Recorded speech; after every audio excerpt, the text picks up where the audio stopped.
Форд подготвя брутална офанзива за 2027 година, 5 пикапа, 5 директни удара по пазара и ясна стратегия – да доминира от достъпния пикап до тежкотоварния работен кон. Огромни двигатели, хибридни версии, достъпни електрически опции и легендарни имена се завръщат, за да променят войните при пикапите.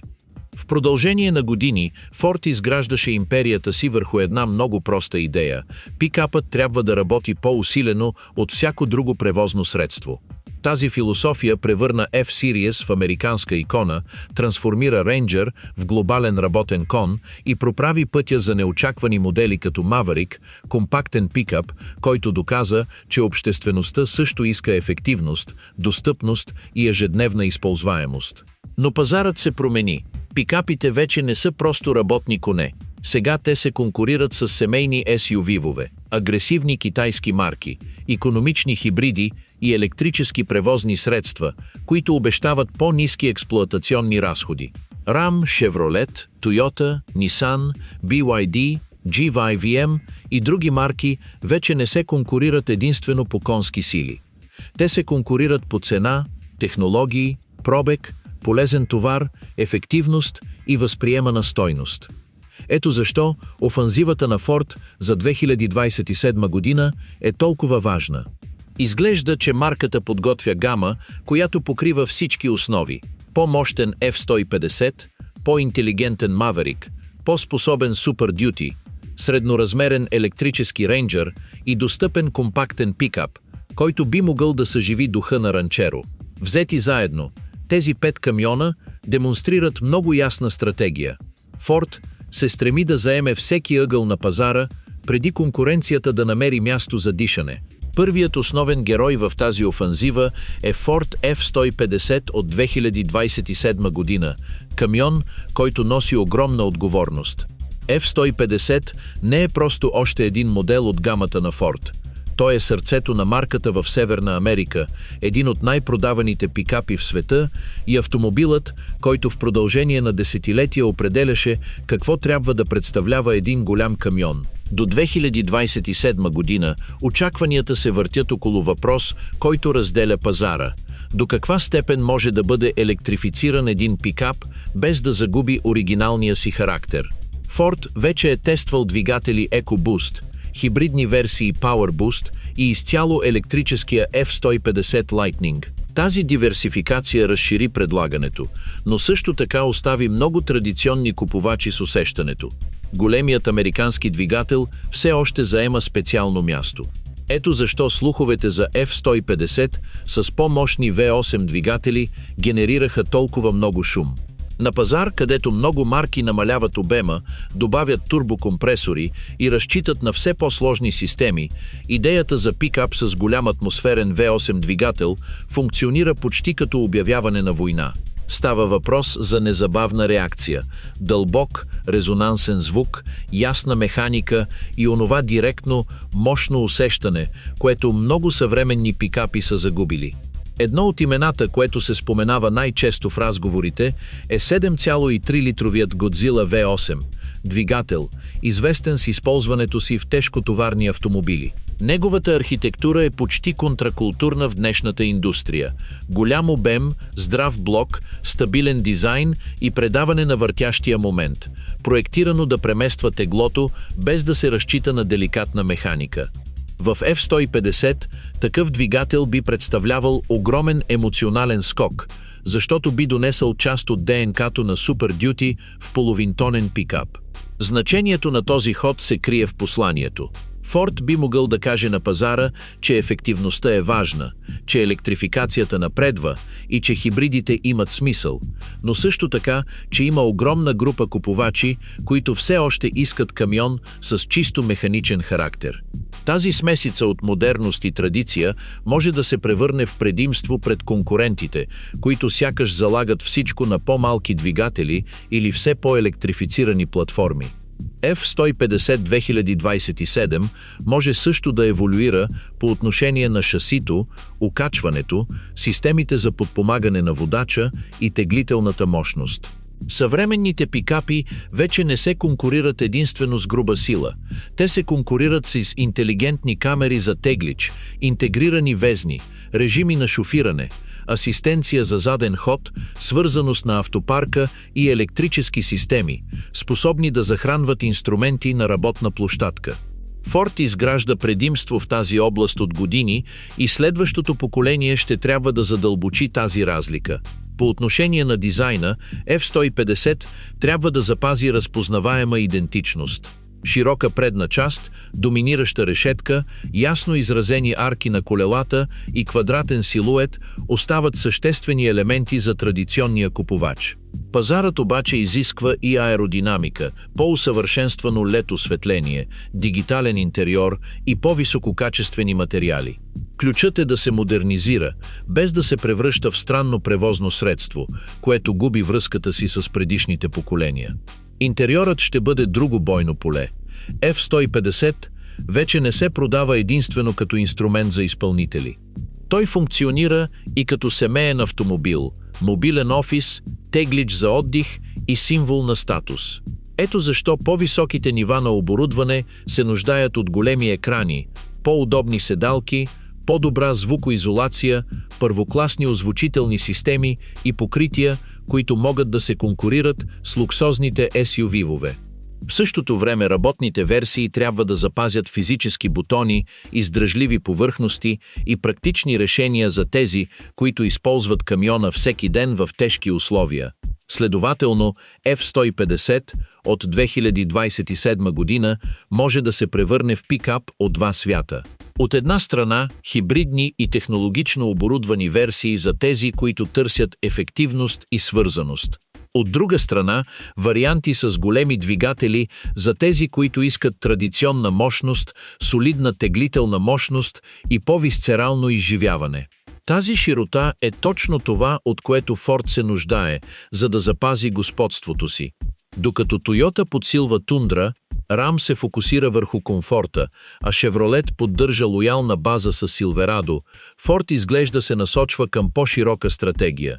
F-150 не иска да бъде само един камион. Иска да бъде цяло семейство под едно име. Ако марката успее да комбинира надеждни двигатели, полезни технологии, конкурентни цени и по-агресивен имидж, конкуренцията ще има сериозен проблем. Защото F-150 от 2027 година не е просто въпрос на продажба на повече бройки. Става въпрос за напомняне на пазара кой е изградил значителна част от съвременната история на американските пикапи. Ford Maverick от 2027 година представлява противоположната крайност на F-150, но може би е също толкова опасен за конкуренцията.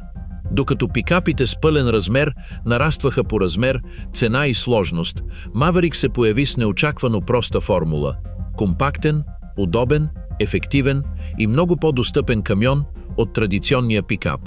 Тази концепция изглеждаше рискована в началото. В Съединените щати години наред думата пикап се свързваше с рамки тип стълба, големи двигатели, тежко сцепление и огромни размери. Maverick наруши тази традиция с еднокорпусна конструкция, градски размери и икономични хибридни версии. Много пуристи го критикуваха от първия ден, но пазарът реагира различно. Хората го купиха. Причината беше очевидна. Милиони шофьори не се нуждаят от F-250, за да пътуват до работа, да носят леки инструменти, да превозват велосипеди, да транспортират малки мебели или да се придвижват из града. Те се нуждаят от нещо практично, икономично, лесно за паркиране и с отворено легло, което предлага повече полезност от конвенционален SUV. Maverick запълни тази празнина с хирургическа прецизност. До 2027 година Ford може да подсили тази формула с повече мощност, по-добра ефективност и по-зряло представяне.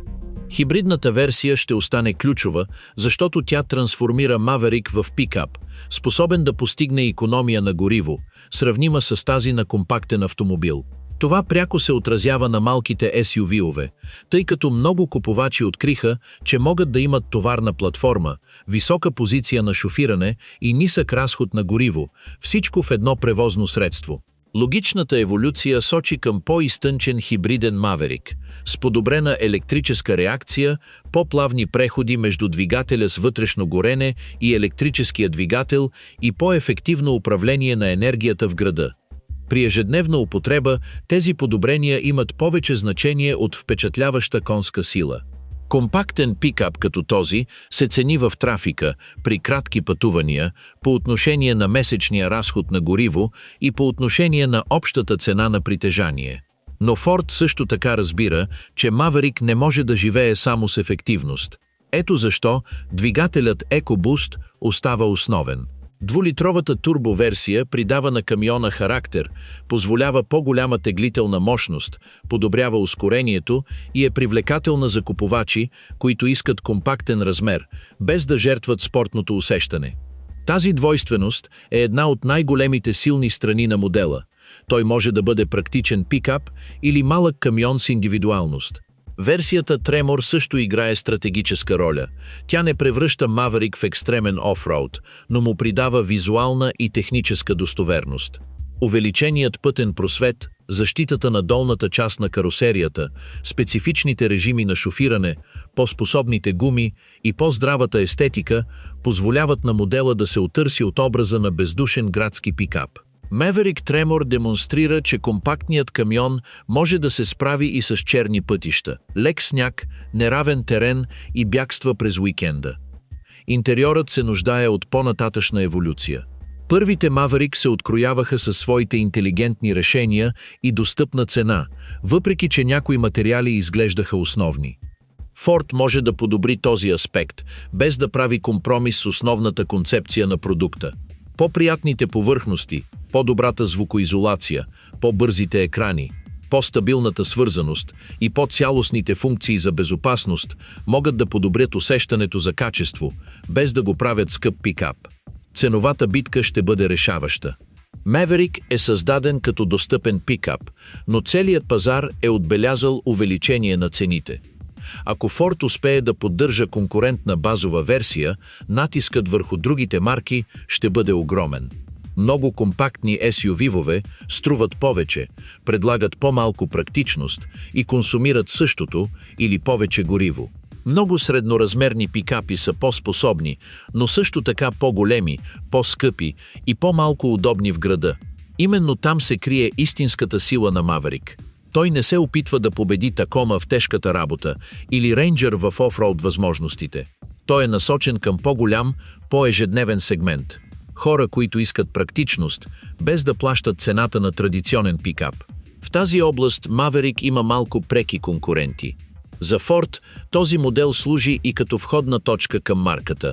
Млад купувач може да започне с Maverick, след това да премине към Ranger, след това към F-150 и накрая към Super Duty, ако животът или работата му го изискват. Тази продуктова стълбица е една от причините, поради които офанзивата за 2027 година има смисъл. Ford не пуска самостоятелни пикапи. Изгражда екосистема. Maverick 2027 може да е по-малко лъскав от Super Duty с огромен въртящ момент или изцяло нов електрически камион, но търговското му въздействие може да бъде опустошително. Във време, когато новите превозни средства са станали скъпи, компактен, ефикасен и практичен пикап може да е точно това, от което пазарът се нуждае. И когато малък пикап принуждава SUV-овете, седаните и средноразмерните камиони да оправдават цената си, това означава, че Ford е намерил опасна формула. Ford F-350 Super Duty от 2027 година заема най-бруталното място в този списък, докато Maverick се фокусира върху градската ефективност, а F-150 балансира традицията с технологиите. Super Duty съществува за много по-директна мисия – да тегли, превозва, издържа и работи в условия, където обикновен пикап просто не е достатъчен. В този сегмент думите имат по-малко значение от числата. Теглителна мощност, полезен товар, въртящ момент, охлаждане, трансмисия, здравина на шасито и действителна издръжливост. Super Duty не е купен, за да впечатлява на алея. Той е купен, за да превозва машини, ремаркета с пето колело, коне, промишлено оборудване, масивни кемпери и тежки инструменти. Това е пикап за тези, които измерват стойността на автомобила по това, което може да прави, а не само по това колко струва. За 2027 година Ford подсилва това послание с Super Duty, който запазва изключителната си идентичност на работен кон. Една от най-значимите детайли е наличието на 7,3-литровия Godzilla V8 като ключов двигател в гамата, решение, което потвърждава, че Ford все още вярва в големите двигатели за тежки задачи. В свят, обсебен от идеята за намаляване на размера, Super Duty се придържа към класическа рецепта – щедър работен обем, въртящ момент при ниски обороти и архитектура, създадена да издържи на злоупотреба. Дизеловият двигател Power Stroke остава емоционалното сърце на тежкотоварния сегмент. При тези пикапи въртящият момент е по-важен от ускорението. Важното е способността за изстрелване с тонове товар, поддържане на скорост по наклони, управление на температурата под товар и вдъхване на увереност в продължение на хиляди километри. Ford изгради силна репутация в тази област и F-350 от 2027 година трябва да я защити срещу Ram Heavy Duty и Chevrolet Silverado HD. Структурата е също толкова важна, колкото и двигателят. Високоякостната стоманена рамка, тип стълба, и позволява да издържи на усукване, удари и натоварвания, които биха унищожили по-леки платформи. Алуминиевата каросерия, критикувана от някои, когато Ford я представи за първи път в своите пикапи, в крайна сметка се превърна в стратегическо предимство. По-малкото тегло в каросерията може да означава по-голям полезен товар, по-добро управление и по-голяма относителна ефективност, без да се жертва структурната здравина. Съвременният Super Duty също се нуждае от интелигентност. Теглянето на повече товари е от малка полза, ако водачът не може безопасно да контролира целия пакет. Ето защо системите от камери, сензорите, асистентът за теглич, контролът на преобръщането, интегрираното спиране и наблюдението на товара стават толкова важни. В тежкотоварния пикап полезната технология не е лукс. Това е производителност. Ford разбира този момент. F-350 може да функционира като мобилен офис, енергиен център и работен кон.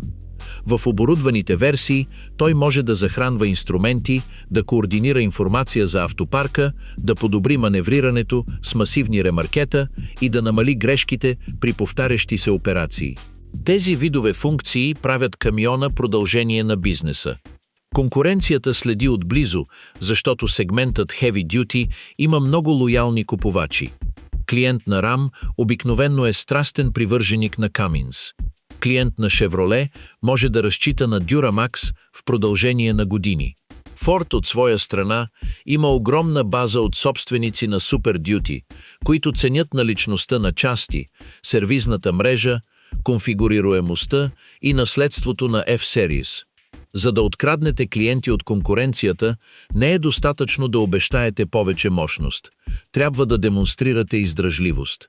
По отношение на дизайна, F-350 от 2027 година поддържа внушително присъствие. Огромна решетка, вертикална предна част, висок просвет, огледала за тегляне, широки арки на колелата и товарно легло, създадено за истинска работа. Това е камион, който излъчва сила дори когато е неподвижен.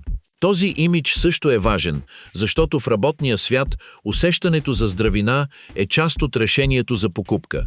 По-високите нива на оборудване обаче вече не са просто работни коне. Super Duty Platinum, King Ranch или Limited могат да предложат нива на комфорт, типични за премиум SUV.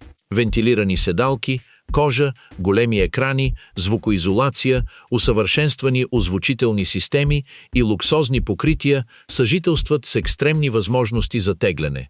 Тази комбинация изглежда необичайна, но работи.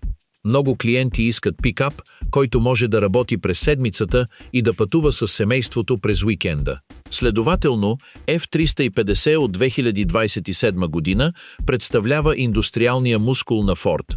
Това е камионът, който защитава най-силната репутация на марката. Ако Maverick спечели нови купувачи, а F-150 поддържа обем на продажбите, Super Duty ще запази тези, които се нуждаят от истинска мощност, за да се прехранват. На пазар, където някои марки говорят за ефективност, дизайн или екрани, Super Duty отговаря с много по-проста фраза. Може да превозва повече, може да тегли повече и може да работи по-усилено. Това е видът аргумент, който все още носи много тежест. Ford Ranger Lightning от 2027 година може да се превърне в един от най-умните ходове в цялата офанзива. Причината е проста.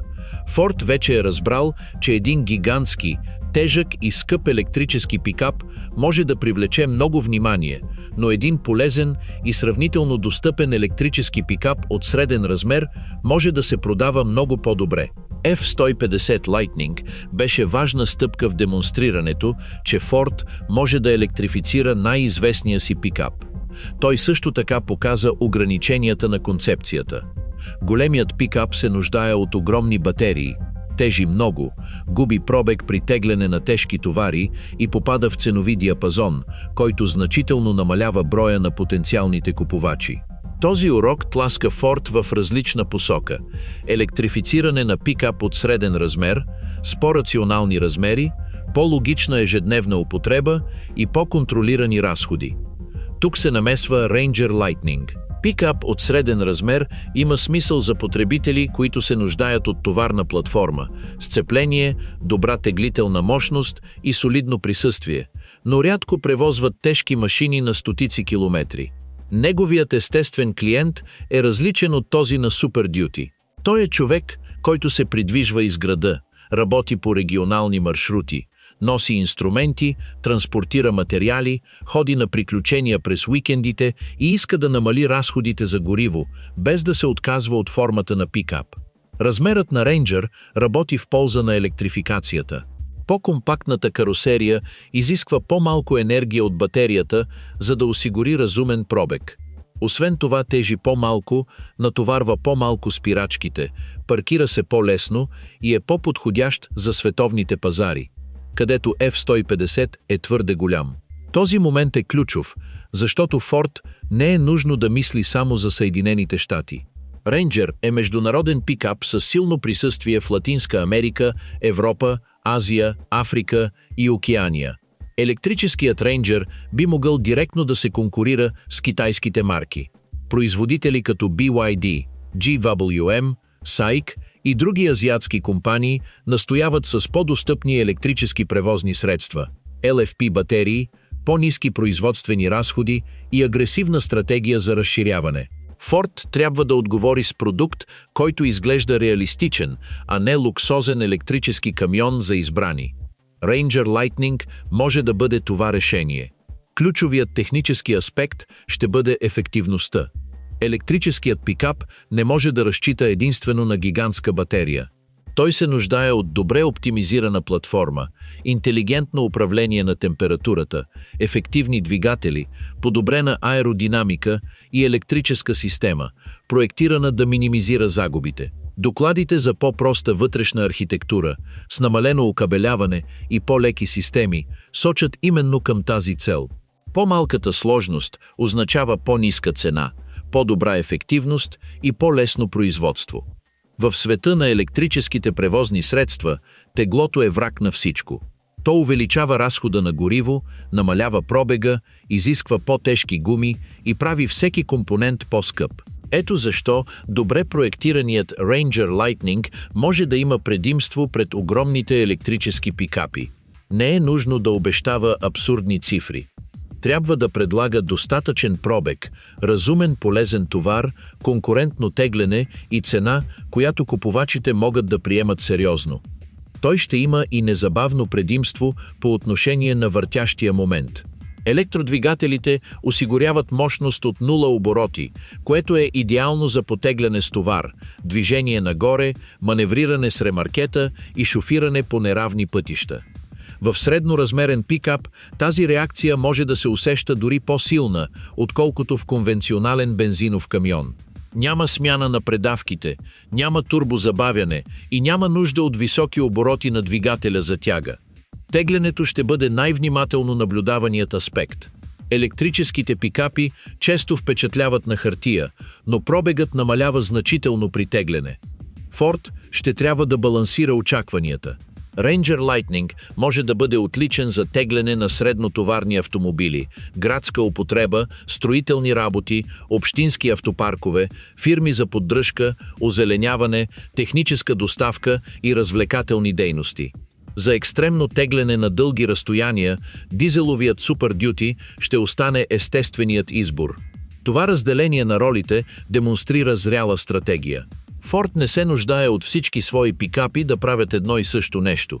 Maverick покрива компактна ефективност. Ranger Lightning покрива електрификация на средноразмерни автомобили. F-150 запазва сърцето на пазара. Super Duty доминира при тежкотоварната работа, а Ranchero атакува началната цена. Всеки модел има ясна целева аудитория. Дизайнът на Ranger Lightning също ще бъде важен.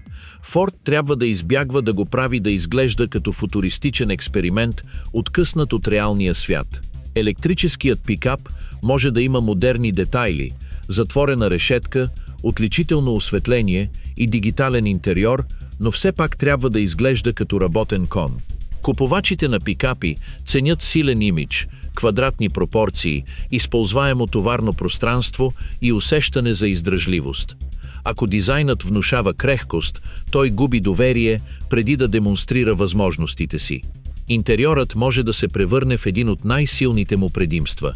Средноразмерният електрически пикап предлага тиха работа, по-малко вибрации, по-използваемо пространство на пода и възможност за интегриране на предно място за съхранение, ако архитектурата позволява.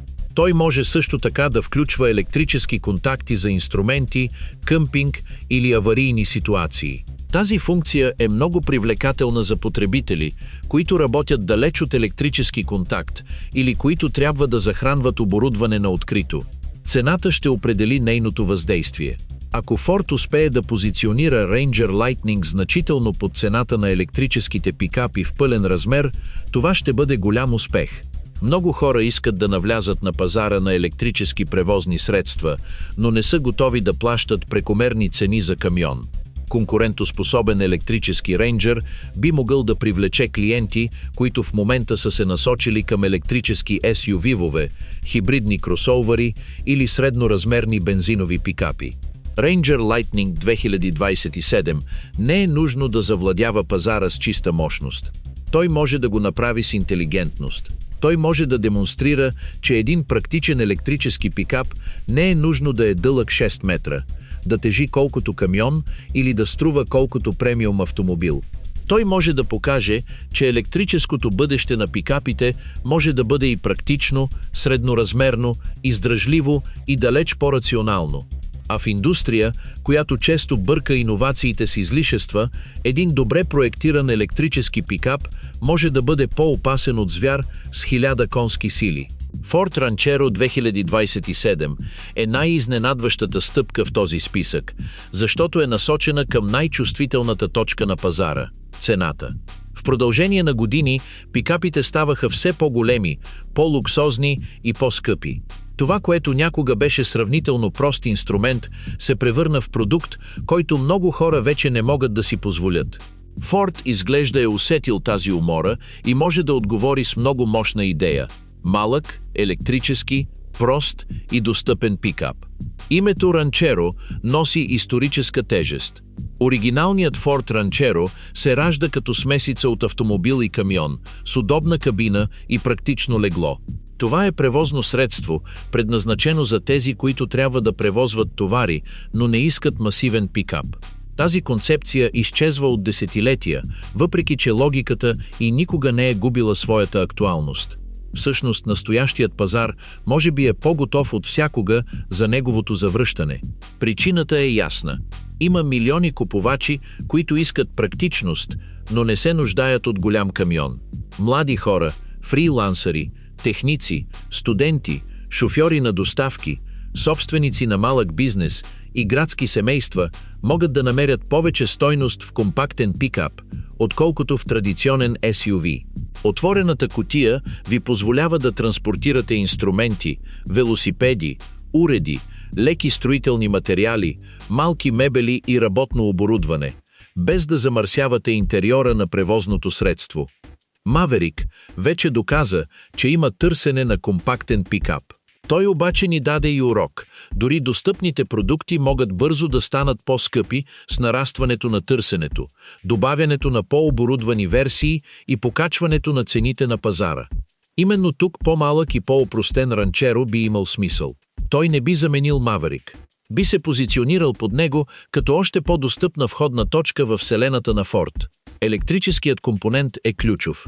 Ефтиният компактен пикап може значително да се възползва от LFP батерия, която е по-ефтина, по-издръжлива и по-малко зависима от скъпи материали в сравнение с други химикали.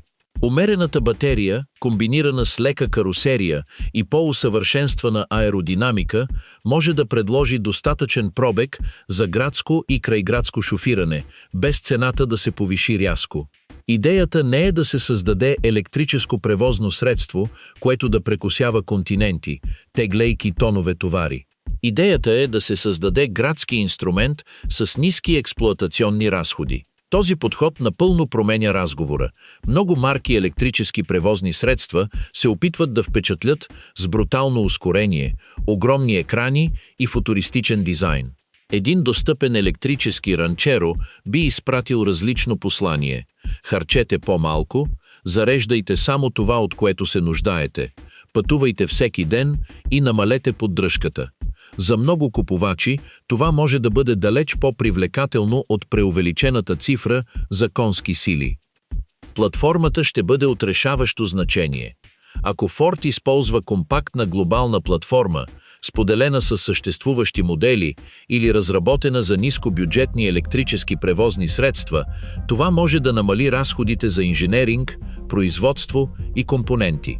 Споделянето на части с други модели също помага за поддържане на по-ниски цени и опростява ремонтите. При един достъпен пикап всеки долар е от значение. Рентабилността зависи от опростяването, без да се прави значителен компромис с продукта. Дизайнът трябва да дава приоритет на функционалността пред лукса. Модерният Ranchero се нуждае от компактни пропорции, удобна кабина за ежедневна употреба, здраво легло и интелигентни решения за съхранение. Той може да има здрав вид, но без да се преструва на миниатюрен F-150. Привлекателността му ще се крие именно в това, че приема това, което е. Малък пикап за хора, които искат истинска практичност. Интериорът също трябва да следва тази философия. Разумни екрани, физически контроли, издръжливи материали, лесни за почистване повърхности и добре изпълнена основна свързаност.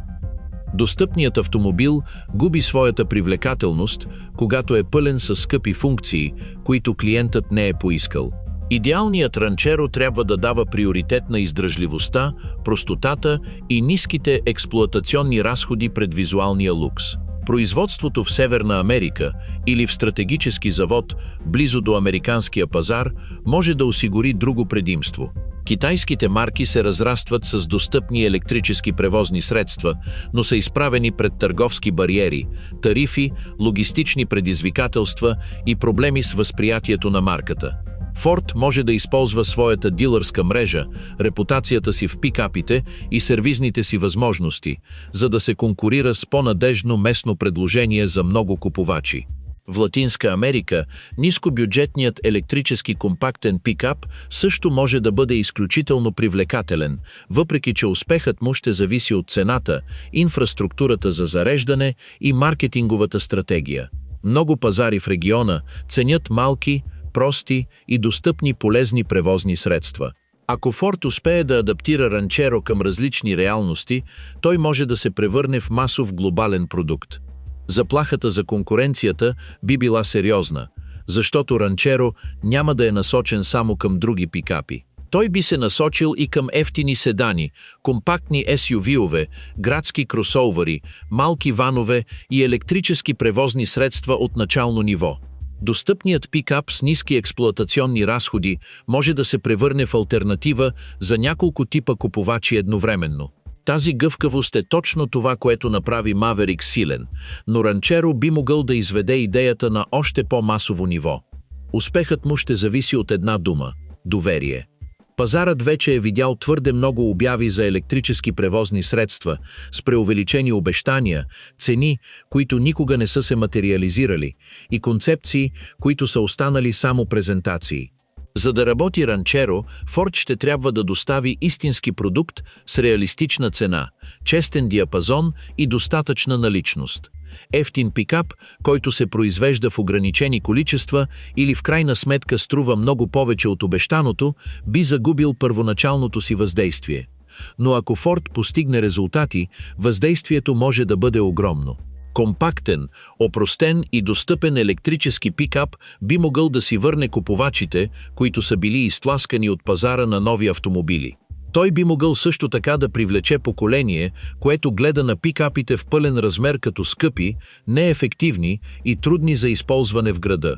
В този контекст, Ranchero би имал уникална възможност да направи пикапа да изглежда отново достъпен. И това обяснява защо този потенциален модел е толкова опасен за останалите.